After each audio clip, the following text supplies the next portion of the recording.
ساڵ لە دوای ساڵ ژمارە و کەسانەی لە دەرەوەی وڵاتی خۆیان وەبەرهێنان دەکەن و دەبنە خاوەنی ڕێگەزنامە و پاسپۆرتی دووەم ڕوو لە زیاتر بوونە لە سەرتاسەری جیهان. زۆرێک لە پێناو کۆمەڵێک دەستکەوتەوە کارە دەکەن هەر لە گەشتی بێڤیزاوە بۆ سەدان وڵات تا دەگاتە ئاسایشی دارایی و ئارامی سیاسی و ئابووری و ئازادی تاکەکەسی هاوکات دەستکراوەی لە گەڕان بە جیهاندا و دۆزینەوەی بازار و سەرچاوەی نوێ. بە دوای ئەم بابەتەدا بەشدارین لە ئێکسپۆی نێودوڵەتی ڕێگەزنامە و نیشینگەی 2022 لە شاری ئەبوزەبی پایتەختی ئیمارات. سڵاوتان لێ بێم کاتتان باش. ئەمجارە بە دوای کێشەکانی ڤیزا و وەرگرتنی ڕێگەزنامە و پاسپۆرتی دووەم دەگەڕین. زۆر جار دەوترێ هەندێک لە هاوڵاتی خێزان فێڵیان بەرامبەر کراوە لە پێنا وەرگرتنی ڤیزا یاخود ڕێگەزنامە و پاسپۆرت و مافی مانەوەی ئیقامە زۆر جار بڕەپارەی زۆریان لێوەرگیراوە و کارەکان بۆ نەکراوە یاخود بە نایاسایی ڕێکارەکان گیراوەتە بەر. لە ئەبوزەبیەوە بە دوای ئەو کێشەیە دەگەڕێم دەمەوێت بزانم چارەسەریەکان چییە و چۆنە. لەگەڵمان بن. زیاتر لە 50 کۆمپانیا و دەستگای حکومی لە ئاسی وڵاتی جیاوازەوە بەشدارن و زیاتر لە 60 پرۆگرامی جیاوازی وڵاتان بۆ وەرگرتنی پاسپۆرتی دووەم و مافی نشینگە و ڕێگەزنامە دەخەنە ڕوو.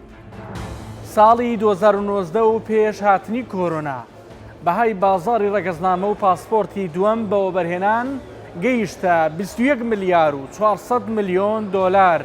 بەهۆی کۆرۆناوە هەندێک سستی تێکەوت، بەڵام پێشبینی دەکرێت تا ساڵی 2025 بەهای بازارەکە بگاتە 100 ملیار دۆلار. لێرە دەرفەت بۆ زیاتر لە 500 شارەزای جیهانی بواری ڕێگەزنامە بەوە بەرهێنان ڕەخساوە تاوەکو دەرفەتی هاوڵاتی بوون لە وڵاتە جیاوازەکاندا بخەنە ڕوو. کوردستان 24 تاکە میدیای کوردی و عێراقیە کە بەشدار بووە لە پێشانگە نێودوڵەتیەکە. ڕووماڵی ڕۆژانە و چاوپێکەوتنی تایبەتی لەگەڵ کەسی یەکەمی وڵاتان لە بواری ڕێگەزنامە و پاسپۆرت هەبووە. یەکێک لەو کەسانە لێس خان بوو کە سەرۆکی پرۆگرامی بە هاوڵاتی بوونی وڵاتی سانکیتس و نویسە لە ڕێگەی وەبەرهێنانەوە. ئەو ڕێگایانە کامانن کە لە ئێستادا لە ساڵی 2022 خەڵکانێک ئەتوانن لە ڕێگەیەوە ببنە هەڵگری ڕێگەزنامە و پاسپۆرتی سانکیتس. لە ساڵی 2022 یەکێک لەو ڕێگەیانەی کە بەهۆیەوە دەتوانیت ببیتە خاوەنی ڕێگەزنامەی سانکیتس بریتیە لەوە بەرهێنان. ڕێگەی یەکەم سندوقی هاوکاری وڵاتەکەیە کە دەتوانیت بە 150,000 دلار بۆ تاکێک و بڕی 295,000 دلار بۆ خێزانێکی 4 کەسی بەشدار بیت. ڕێگەی دووەم کڕینی خانوبەرەیە. ڕێگەی سێەم و نوێترینیان بەشداریکردنە لە ژێرخانی وڵاتەکە و ئاوەدانی. ئێمە لەگەڵ حکوومەتی سانکیتس و نەڤیس ڕێک دەکەوین و پرۆژە دەدۆزینەوە و دەیفرۆشین. یارمەتی حکوومەتەکە دەدەین. ئەگەر هەر هاوڵاتیەک بیەوێت داوای ڕێگەزنامەی ئێمە بکات سەردانی وێبسایتەکەمان بکات بڕوانامەی نێودوڵەتیمان هەیە بۆ ڕێگە پێدراوەکان. بێگومان دوو لیستمان هەیە، یەکێکیان ڕێگە پێدراون و یەکێکی دیکەیان لیستی ڕەشی ئەوانەی کاری ساختەیان کردووە. ڕێگە پێدراوەکانمان کۆمەڵێک کۆدی ئەخلاقی پێڕەو دەکەن، لە ڕێنمایی دەرناچن. بۆچی گرنگە وەبەرهێنێک یان کەسێکی بازرگان پاسپۆرت و ڕێگەزنامەی دووەمی هەبێت؟ ئەوە خەڵکان دەگەڵێن با لە وڵاتی خۆیان وەبەرهێنان کە پارەکەی نەباتە دەرێ. بێگومان یەکێک لە سوودە باشەکانی بوونی ڕێگەزنامەی دووەم وەکو وڵاتی ئێمە ئەوەیە کار ئاسانی دەکات بۆ بازرگانە کوردەکان بە ئاسانی و ئازادانە گشتی خۆیان بکەن بە هەموو وڵاتانی دنیادا. بۆ نزیکەی 161 وڵات ڤیزات ناوێ. ئەمەش یارمەتی بازرگانەکان و خواپێداوەکان دەدات ئازادانە کاری خۆیان بکەن و خێزانەکانیان ببەنە ئەوروپا، منداڵەکانیان ببەنە قوتابخانە نێودوڵەتیەکان.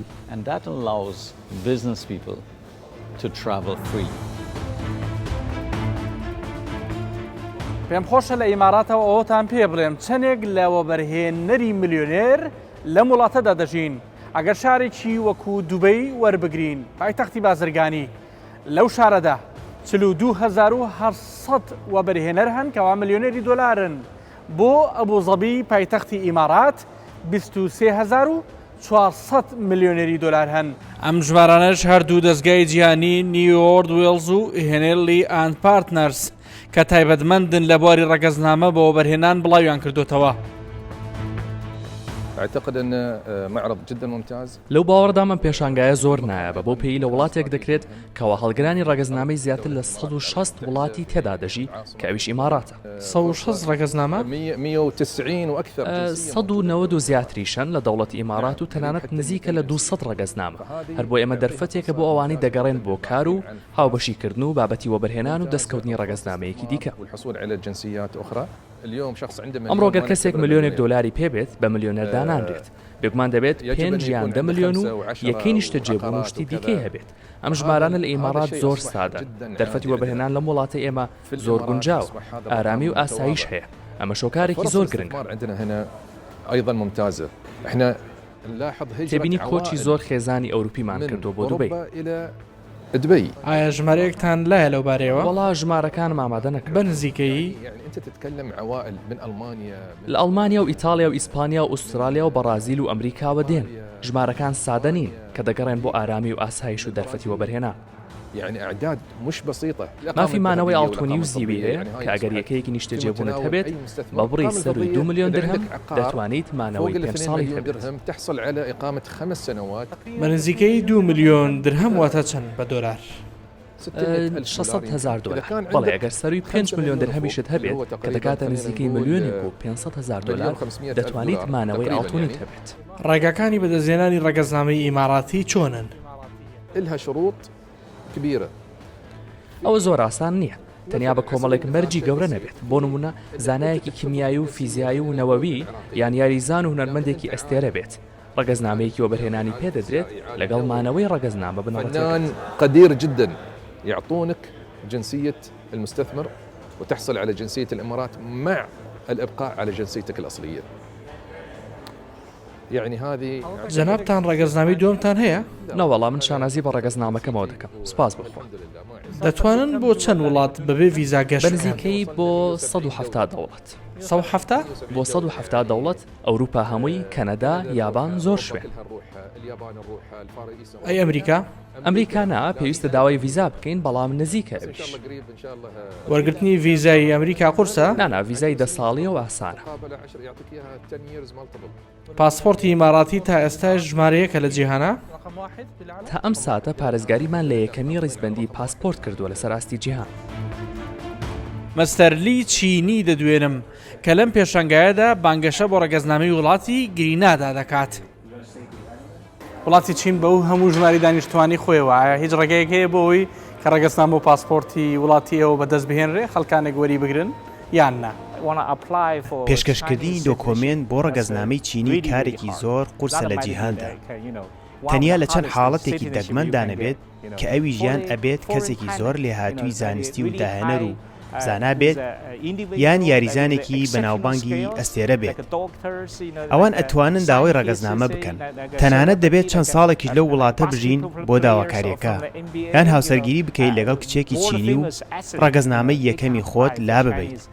پێشگە لەوانە ڕێگایەکی دیکە نییە.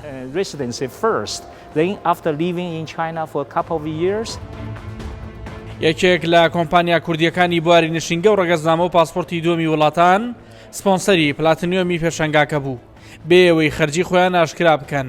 ئەوان دەڵێن ئامانجی گەورەیانەوەیە هانی وەبەرهێنانی بیانی بدەن بۆ ناوخۆی هەرێمی کوردستان بێن. زۆر جار باز لەو گرفتە دەکرێت کە بەهۆی کەمی هۆشیاری یاخود کەمی شارەزایی لە بەکارهێنانی تەکنۆلۆژیا وەگەڕان لە وێبسایتی وڵاتان بە تایبەتی و بەشانی کە پەیوەستن بە پێدانی ڕەگەزنامە و پاسپۆرت هەندێک جار هەوڵەتێن تووشی گرفتە بن لەوەی ئەو کۆمپانیایانە بناسن کەوا ڕێگە پێدراون یاخود وەکیلی ئەو شوێنن یان ئەو وڵاتەن کەوا دەکرێت لە ڕێگەی ئەوانە و کاراسانیت بۆ بکرێ ڕەگەزنامە یان ئیقامە یان پاسپۆرت بەدەست بهێنی زۆرجار تووشی گرفتە بی. لێرە ئەگەر وێبسایتێکی فەرمی وەکو وڵاتی سەنکیتس وەربگرین بە ئاشکرا پێ دەڵێ ئەمانە کۆمپانیا ڕێگە پێدراوەکانی ئێمن کە مامەڵیان لەگەڵاکەین. بێگومان لەناو هەمان وێبسایت بەشێکی دیکە هەیە کەوا ئەو کۆمپانیایانن کە خراونەتە لیستی ڕەشەوە بلاک لیست لە ناویانە کۆمپانیای کوردی و عێراقیش هەبووە کە دەوترێ مامەڵەکانیان هەندێکیان نایاسایی و هەندێکیان دۆکۆمنتەکانیان تێک هەڵکردووە و بە خراپی مامەڵەیان پێوە کردووە. بلاک لیست کۆمپانیەکان ئەو کۆمپانیانە کە خراونەتە لیستی ڕەشەوە هەر کامێک لەو کۆمپانیانە بە جۆرێک لە جۆرەکان ئیشی نایاسایی کردووە ئیتر ئایا کاری ساختەکاریە لە دۆکمنتەکانە یاخود فێڵکردن لە هاوڵاتیان یا فێڵکردن لە حکوومەتەکە لە هەر کاتێکە هەرێکی لەم شتانە ئەنجام بدا و کۆمپانیایە دەخرێتە بلاکلیستەوە و بە هیچ جۆرە ڕێگەی پێ نادرێت تعامل لەگەڵ حکوومەتی سانکیت چاکە ئەمە جگەل لەوە لەسەر ئۆفیشەڵ وێبسایتی حکوومەت هەموو بریکارە فەرمیەکان بەڕسمی دانراون کە لە چەند وڵاتە هەن باشە ئێوە بریکارێکی فەرمین وانە لە بەرامبەر چیا بریکاری فەرمی بەدەستێنانی ئەو بریکارنامەیە یاخود ئەو بریکاریە لەلایەن دەوڵەتی سانکیتسەوە بە کۆمەڵە قۆناغدا دێدەبڕێ سەرەتا سکیوریتی شەکرێ بۆ کۆمپانیاکە و بۆ خاوەنەکانی کۆمپانیاکە و ستافی کۆمپانیاکە و پێشینەی کارەکانیان هەڵسەنگاندنیان بۆ کرێ لەلایەن شەریکاتی ئەمنی تایبەت بە ئەو دەوڵەتەوە ئەگەر هاتوو بۆیان دەرکەوت لە ماوەی چەند ساڵی پێشوودا یان لە ماوەی دروستبوونی کۆمپانیاکەەوە تاوەکو ئەو بەرواری کە تۆ تەقدیمت کردو بۆی بی بە بریکاری ئەوان هیچ ئیشێکی نایاساییت نەکردووە و کۆمپانیاکەت کۆمپانیاکی 100% یاسایی و کێشەی یاساییت نییە بە دڵنیاییەوە ئەوان ئەتکەن بە بریکاری خۆیان لە وڵاتەکە بۆ وەرگرتنی ڕێگەزنامەیان پاسپۆرتی وڵاتی سانکیتس بە نمونە 15 دلار بە زمانی خەڵک بە قسە بکەین و باشتر لێمان تێبگەن وەرەگیرێ بە چەند قۆناقێک وانە بەڵام من نرخی جۆرا جۆرە بینم خەڵکانی دیکە بانگەشاکەن لەو نرخە کەمتریان زیاتر ئەم یاریکردن بە نرخ چییە بەڕاستی نرخەکان دیاریکراون لەلایەن دەوڵەتەکانەوە بە نمونە سانکیت سونویس نرخی خۆی دیاری کردووە بەڵام لە بازاڕاوی کە دەیبینی نرخی جۆرا جۆر هەیە نرخ هەیە کە جار لە نرخی فەرمی حکوومەتەکە هەرزانترە کە ئەمە دوو ڕێگەیە یا ئەوەیە ئەو ڕێگەزنامە و پاسپۆرتە نایاسایی و تەزویرە یاخود ئەوەیە وەکو ئەوەی کە لە بازارە خەڵک ئاگای لێ و ئەیبیسێت و باز ئەکرێ خەڵکانێکی ترێنن جۆی نەکرێن لەگەڵ خێزانەکەی تۆدا یان دەکرێن بە مناڵی تۆ یا دەکرێت بە باوکو دایکی تۆ یا دەکرێت بە هاوسەری تۆ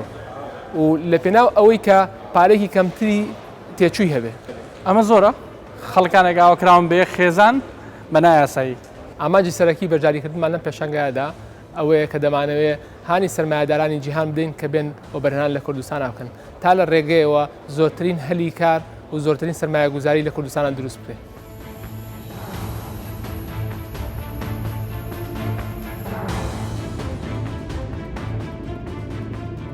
لە گەڕانەوەماندا لە فڕۆکەخانەی نێودوڵەتی هەولێر دەمەوێت بزانم ساختەکردنی ڤیزا و پاسپۆرتی دووەم لە چه ئاستێکدایە. لێرە لە قۆناغی یەکەمدا کۆمپانیا فڕۆکەوانیەکە بە تەواوی وردبینی لە بوونی ڤیزای یاسایی و بەڵگەنامەکانی دیکە دەکات پاشان تکتی ڕۆشتن دەدا بە گەشتیارەکەی. لە قۆناغی دووەمدا چێکپۆینتێکی تونند و تۆڵ دانراوە کە زیاتر بۆ گەشتە ئەوروپیەکان چێکی پاسپۆرت و ڤیزا دەکەن و کەسانی ڕاهێنرا و شارەزا پشکنین ئەنجام دەدەن. لە قۆناغی سێمدا پاش دڵنیابوونەوە لە تەواوی ڕێکارەکان ئینجا مۆری دەرچوون لە پاسپۆرتەکان دەدرێ گەشتیار ڕەوانەی گەیت و پێش سەرکەوتنی بۆ فڕۆکە دەکرێت. لە سەرەتای ئەم ساڵەوە تا ئەم ساتە 182 کەیس کە هەوڵی دەرچوونیان بە نایاسایی داوە لە فڕۆکەخانەی هەولێرەوە شکستی پێێنراوە. هەڵگرانی پاسپۆرتی سووری زۆرترین ڕێژەیان هەیە کە هەوڵی ساختەکردنی ڤیزایی شینگن دەدەن. 91 کەیسی هەوڵی هاتنە ناوە بۆ هەرێمی کوردستانیش بە هەمان جۆر شکستی پێهێنراوە. لەو ژمارەیە 68 پاسپۆرتی ساختە و 23 جاریش ڤیزای هەرێمی کوردستان ساختەکراوە. لە ساڵی 2021 ڕابردوویشدا و لە فڕۆکەخانەی نێودوڵەتی هەولێرەوە بە هەمان جۆر 300 هەوڵی ساختەکاری شکستی پێهێنراوە بە جۆرێک 225 حاڵەتی هەوڵدان بۆ ڕۆشتن و 75 حاڵەتی هەوڵدان بۆ هاتن بە ساختە هەبووە. لەو ژمارەیە 72 پاسپۆرت و 3 ڤیزای هەرێم کە ساختەکرا بوو دەستی بەسەرداگیرا سەرپێچیکاران ڕوبەڕووی یاسا کراونەتەوە. زۆربەی زۆری ئەوانە لە گەشتی ڕۆشتن دەستی بەسەرداگیراوە گەشتەکانی زیاتر لە گەشتە ڕاستەخۆکان کە بن لە هەولێرەوە بۆ ئەوروپا جا وڵاتی ئەڵمانیامان هۆڵەندەهای دانمارک دەستیان بەسەرداگیراوە. شێوازی ساختەکردن گۆڕدراوە لەبەر ئەو پاسپۆرتانەی وەکو بڵێ دۆمینیکان یاخۆ بڵێ پاسپۆرتی مەکسیک لە ڕێگای وەبەرهێنان بەدەستیان دەکەوێت. زۆر هەیە زۆر کەسی دەرگەشتی کردووە کە بە شێوەی یاسایی دەستی کەوتووە بەڵام کۆمەڵە خەڵکانەکان لەوانەیە هەمان مەبلەغیان وەرگتووە بەڵام قوربانیە هەندێک کەسە بوونە قوربانی ئەم دۆخە کە پاسپۆرتی ساختان بۆ دروست دەکە بۆ نمونامە کێسێکمانەیە کە پاسپۆرتی دۆمینیکانە کە پارێکی زۆر نزیکەی 14 دەفتەر لێ وەرگیرە ساختێ بەڵام پاسپۆرتی مەکسیکیمان هەیە بە هەمان شێوە پاسپۆرتەکە زۆر بە جوان دروست کراوە و دۆزینەوە یاخۆ چێکردنی پشکنینی کە بزان کە ساختێ زۆر ئەستەما بەڵام لیزگەی تا داهاتە دوازدە کەسمان دەسەر داگرتووە سەبارەت بە هاتن دوو جۆر سەختە هەیە دەتوانین بۆ بزانە باسکەم سەبارەت بە هاتن لە گەشتە ترانزیتەکان ڕاستەوخۆکانە لە گەشتە ترانزیتەکان پاسپۆرتی کەسێکی تریان لە یان ویزەی شێنگن ساختە دێنن کە لە بنکەمە دەستی بەسەردا دەگیرێتن بەڵام لە هەمووی گرنگتر دەیانەوێت بە ویزەی حکوومەتی هەرێمی کوردستان بە ویزەی ساختە داخل بن ساختە گۆڕانکاری بەسەردا هاتووە ئەو کێسانی کە بەم دوای دەستی بەسەرداگیراوە جگە لەوەی کە ویزەیە ئێمە سەیر دەکەین پاسپۆرتەکان هاوشێوەن کەوەکو پاسپۆرت تەواوە هیچ کێشێنی تەزویریش نییە بەڵام لێکچووی شخصی کەسە ئەسلیەکەیە بۆ نمونە پاسپۆرتی برایەکەی دێکە زمکەیتیم بۆ نمونە پاسپۆرتی کۆڕمامێکیتی فرۆشتویەتی یان دەبێ دێگەشتی پێ بکاتن. یەکێک لەو گەنجانی ئێستا لە بەریتانیا سەرخاڵی کاری خۆیەتی باز لەوە دەکاکەوە چۆن کاتی خۆی لە ڕێگەی کۆمپانیایەکی ساختە و قاچاغ و لە ڕێی کڕینی چەند کارمەندێکی فڕۆکەخانەی حەمەدی نێودوڵەتی کە یەکێکە لە گەورەترین و پێشکەوتوترین فڕۆکەخانەکان لە جیهان و لە دەوحەی قەتەرە بەرەو ئەوروپا گەشتی کردو و کاراسانی بۆ کراوە.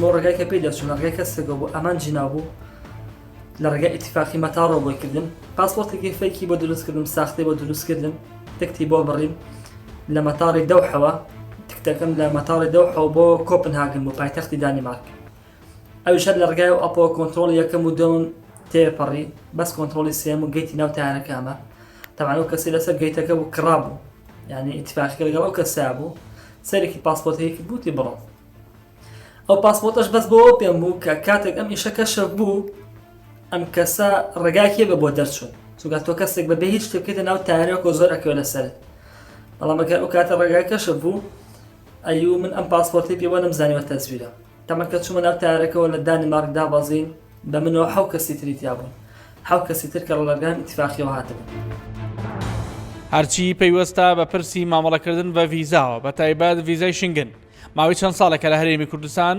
هەندێک کەس و نووسینگە و کۆمپانیای گەشتیاری دوور لە ڕێنمایی و ڕێکاری یاسایی مامەڵی پێوە دەکەن چەندین جار بەهۆی کەمی هۆشیاریەوە هاوڵاتیان تێکەوتون و پارەی زۆریان ڕۆشتووە هەندێک جاریش بەشێک لە خاوەن نووسینگە و کۆمپانیەکان خۆیان وەکو کۆنسوڵ و شوێنەکەشیان وەکو کۆنسوڵخانە پیشانی خەڵک داوە کە گوایە ئەوان دەتوانن ڤیزا بدەن بە هاوڵاتیان. ڤیزا بۆ ماوەیەکی کاتیە کڕین و فرۆشتنی پێوە ناکرێت و لە سەفارەتەکان خەڵکیش ئەتوانێت خۆی بچێت تەقدیمی کات ئەوەی کەوا لێرەیە جێی باسە ئایا ڤیزا بە پارەیەکی زۆرە یاخود بە پارەیەکی کەمە بەڵام بەداخەوە خەڵکێک دێنە لامان ئەڵێ تاان ڤیزە مامەڵی بۆ کرێ ئەڵێ من هیچ مامەڵەیەکم ناوێت ڤیزەیەکم بۆ دروستکەن 100% گرنتی زەمان وەڵاهی ئەمە بەدەست کۆنسوڵە بەڕێزەکانیش نییە ڤیزە پرۆسەیەکی تەواو شەفافە وەزارەی خارجی ئەو وڵاتانە بڕیاری لێدا بۆ دوجار بۆیە مەسلەی وەرگرتنی ڤیزا بە گرنتی 100% هیچ بڕەپارێک نادەم مامەڵم بۆ بکەن مامەڵم بۆ مەکەن ئەمانە بەڕاستی لە بازارڕ کڕین و فرۆشتنی پێواکرێت قاچاقچێتی بە ڤیزای ئەوروپاوە ئەکرێت بۆیە ڤیزا مامەڵەی بۆ ئەکرێت بۆ دوجار ئەڵێن نەوەکو کڕین و فرۆشتنی پێوە بکرێت. پرۆگرامی بنکۆڵ لە ماوەی ڕابردوودا لەسەرم بابەتە لەگەڵ کۆنسوڵگەری ئەوروپیەکان لەسەر هێڵ بووە تەنانەت کۆنسوڵگەری ئیتالیا بە ئیمێڵی فەرمی وەڵامیان داوەتەوە کە ئاگاداری هەوڵەکانی ساختەکردنن. پرۆگرامی بنکۆڵ هەوڵیدا کۆمپانیای VFS گلۆبال کەوا لە ڕێگەی ئەم کۆمپانیاوە ڤیزەی شنگن دابین دەکرێت بەشداری بکەن ئەوانیش دەڵێن بۆ ئەوەی بەشدار بن لەم پرۆگرامە دەبێت ڕەزامەندی 13 کۆنسوڵگەری ئەوروپی لە هەرێمی کوردستان بەدەست بێنن هەر بۆیە تەنیا زانیاری پژاسکراوی پێدانی ڤیزایان بۆ نردوین. هاوڵاتیان زۆر جار دەپرسن چۆن دەتوانرێ ڤیزای شنگن وەربگیرێ. بەڵگەنامەکانی پێویست لە پێناو پێشکەشکردن بۆ وەرگرتنی ڤیزای شنگن بە تایبەت بۆ هەندێک لە وڵاتانی ئەوروپی وەک نەمسا، فەڕەنسا، سلۆڤینیا، پورتوگال و هۆڵەندا بەم جۆرەیە: یەک پشتگیری پیشە، موچە، ناوی تەواو، ژمارەی پاسپۆرت پلە. دوو وێنەی لاپەڕی یەکەمی پاسپۆرت لەگەڵ وێنەی ڤیزای شنگنی ڕابردوو ئەگەر هەبوو. سێ پشتگیری بانک لەگەڵ دەرخستەی حسابی بانک لە 6 مانگی ڕابردوودا. چوار بیمەی تەندروستی لەگەڵ گرتنی هۆتێل و بڕینی سەرەتایی تکتی فڕۆکە. 5 وەرگێڕانی ناسنامەی باری شارستانی خۆی و ئەندامانی خێزانی. 6 سەنەدی تاپۆ و ساڵنامەی ئۆتۆمبیل وەرگێڕاو بێ. 7 پڕکردنەوەی فۆرمی داواکاری ڤیزای شنگن لە ڕێگەی وێبسایتەوە بێ. 8 بوونی دوێنەی مامەڵە 9 بۆ کەسانێک کە خەڵکی دەرەوی شارەکانی هەرێمن پێویستە پشگیری وەرگێڕاوی مختار و شوێنی نیشتەجێبوونی لەگەڵ بێ. 10 بۆ کەسانێک کەوا لە خوار تەمەن 18 ساڵن پێویستە ڕەزامەندی یاسایی دایک و باوکی لەگەڵ بێ. 11 کارەکانی وەرگێڕانی یاسایی بەڵگەنامەکان 45,000 دیناری عێراقی تێدەچێت. 12 تەنیا 80 دۆلاری ئەمریکی وەک پارەی داواکاری بۆ ڤیزا وەردەگیرێ. 13 کۆی مامەڵەکان و داواکاری ڤیزا لە 300 دۆلار زیاتر تێپەڕ ناکە. ئەندامی پەرلەمان هەیە ئێمە کتابمان بۆی کردو ڕۆی و نەگەڕێتەوە. وا دیارە فەرمانگەی پەیوەندیەکانی دەرەوەی حکوومەتی هەرێمی کوردستان لەسەر پرسی فرۆشتن و مامەڵەکردن بە ڤیزای شنگن و دەستوەردانەکاری کنسوڵخانەکانی هەرێمی کوردستان هاتۆتە سەر هێڵ و دەڵێن بەجددی کاری لەسەر دەکەن. ئەنجا لە ڕابردوو هەبوو بەڕاستی دیژنەش پێکات بەڵام دوای نەگەیشتینە نەتیجێ. خۆشحاڵم جارێکی تر لەگەڵێەوە لەو بەرنامە پڕبینەرە ئەوەندەی من بزانم کە بە دوای هەندێک کەیسی زۆر زەرور ئەکەوێت لە ناو کۆمەڵگەی ئێمە دەستان خۆش بێت. خۆشحاڵم کە لەگەڵ ئێوەم.